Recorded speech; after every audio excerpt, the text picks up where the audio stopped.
Gure eskola mendi inguruan dago edo berdegunez inguratuta dago eta hori dela eta aspalditik sortu zen klaustroan eztabaida hori ez zelako erabiltzen berdegune hori era berean ikusten dugulako genero ikuspegiak ere badu zerikusia ez eta oso argi dago edo oso ezarrita dago umeen partetik ere nola erabiltzen den eta zeinena den espazio bakoitza. Proiektu honi esker uste dugu bidelagun oso ona izango dela gure eztabaidan sakontzeko eta erabakiak hartzeko gure patioaren inguruan. Proiektu hau garrantzitsua da lan asko dagoelako egiteko eta guztion artean egin behar den lan bat da.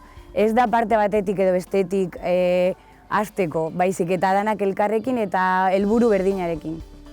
Gure eskolako patioa oso handia da, baina banaketa nahiko argia izaten da. Gehien erabiltzen diren eremu horietan mutilek betetzen dute espazio handiena, ez dakit asko edo gutxi diren, baina hor beraiek dira jaun eta jabe eta neskak askotan alboetan geratu behar izaten dira eta ez bakarrik neskak, baita ere hain popularrak ez diren horiek ere edo bestelako hobi batzuk edo jolas batzuk aukeratzen dituzte.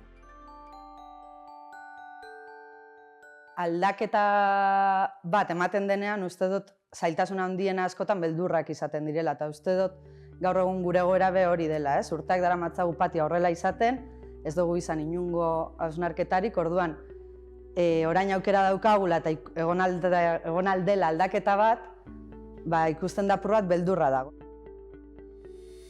Gaur egungo estrukturarekin edo egiturarekin edo itxurekin kontziente gara batzuk oso ondo pasatzen dutela patioan eta beti nahi dutela egon bertan, baina dakigu bai jente asko edo ikasle asko ez daudela ez da seguru, ez da eroso, ez da komodo. Orduan gure helburua bai da denontzako patio bat sortzea, ez?